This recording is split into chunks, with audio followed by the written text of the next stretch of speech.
You don't need to compromise to bring unity, but you do need to recognize the integrity of your opponents and include them in your embrace. The classic example of this was Abraham Lincoln. At the heart of the Civil War, he institutes a national celebration of Thanksgiving to remind everyone that we are part of the same country, part of the same team.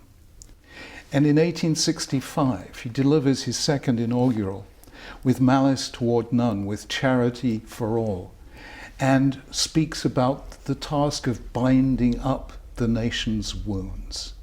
What we're going to need at the end of all this is someone who will bind up the nation's wounds. And that doesn't mean compromising your positions, but it does mean caring for and about the people you oppose. Do you think we've lost that sense of being part of the same team? Of course, we've become a nation of individualists. We've forgotten that the team is bigger than the players and the game is bigger than the team. Instead, we have a culture of prima donnas and very loud and angry extreme voices, because they are the things that get picked up in our culture. Now, an individualistic culture eventually results in chaos. We're brought up to think you have to stand by what you believe, hold out, be the martyr. I wonder if you think there's actually a moral imperative to compromise now. There is a moral imperative to be flexible with people who will meet you halfway. That's how we got the Northern Ireland peace solution. That is how any peace solution works. There has to be a willingness on both sides, but that has to be preceded by the cultivation of respect on both sides. Now, that used to be part of British culture. It used to have a name. It was called dining with the opposition. I think we've lost that. And today, anger and noise prevail. So the British character that we think of as being pragmatic and rule-led and moderate, did we get that wrong, or has it fundamentally changed? It was so good, Britain wore its sort of teamsmanship and its loyalty with a great deal of grace. That's what saved us from a French Revolution and a Russian Revolution. We understood that we have responsibilities to one another within society, that there is this broad thing of being British and being loyal to a set of values. And I think that's really what made British politics among the best in the world. People say you get the politicians you deserve. What have we done? I'm honestly not sure why we've been so slow on the uptake. The world has changed, but our politics hasn't changed. Today, instead of broadcasting, which exposes us to views across a range, today through social media we are exposed to narrowcasting. We've been parceled into sects of the like-minded.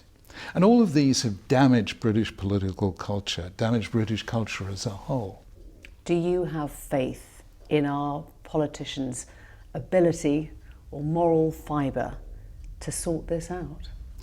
I think that real crises, and this is a real crisis, let's face it, do generate the statesmen and women who are one step above, who are capable of seeing the problem steadily and seeing it whole, of seeing the game, not just the team. So I'm hoping that we will find in the future new politicians emerging, people who maybe never dreamt of going into politics, but who are saying, look, this thing is going so wrong. If nobody else is going to do something about it, I will. It doesn't sound like you think those people are politicians now. You're not seeing them now. I'll tell you the problem today. Politicians are too immersed in politics. Don't forget, Churchill won the Nobel Prize for literature, not for peace.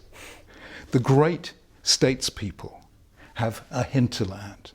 They care about bigger things than politics, and that makes them great politicians because it makes them able to relate to people of all different kinds, whatever their political views. Do you believe that democracy should trump everything else? That the delivery of Brexit, even if it's economically and socially damaging, is the most important thing of all? Democracy is one of the most profound political ideas ever, because it says every one of us counts. Every one of us has a voice. You lose that, you lose everything, because it then becomes a game for the rich and powerful, which is great for them and bad for the poor and the powerless. So delivering democracy, even if it results in national economic damage, is imperative. I think being a parent means trusting your children even if you're sure they're getting it wrong. Believing in politics means believing in democracy even if you're sure the electorate is getting it wrong. You have to empower the electorate. That is what democratic faith is about. Do you believe that delivering Brexit is a way of keeping populism at bay? Or do you think that delivering Brexit heralds the beginning of a bigger populist movement? I think it all depends on political leadership after Brexit. Is somebody going to raise our sights, or are they going to raise the drawbridge and make us a fortress England? It will depend totally on the leadership that happens in the years to come. And you simply cannot predict which way it'll go. And when you look at Europe now, do you think that we use the word fascism too lightly, too freely, or not enough? Well, I don't know whether the word fascism is in and of itself significant, but the rise of the far right in Europe is a phenomenon whose seriousness cannot be sufficiently emphasized. This is bad politics. This is politics that is looking for a victim, that is looking for a scapegoat. It's the politics of anger. You've talked about individualism. You've talked about needing to get back to the team. In a practical way now, what do you... We are entrenched. We are in absolute deadlock. What actually has to move now? What has to change? Well, what can't be solved by insight and imagination will be solved by exhaustion. So people will, in the end, resolve to agree to something that nobody's terribly enthusiastic about. And politics begins the day after that. No solution is going to be benign and utopian. It's going to be messy and a little bit sordid, and we're all going to feel a little diminished thereby. But that happens on one day, and the next day you wake up and say, okay, here we are, Britain, what do we stand for? And at that moment, a new politics becomes possible. Lord Sachs, thank you. Thank you.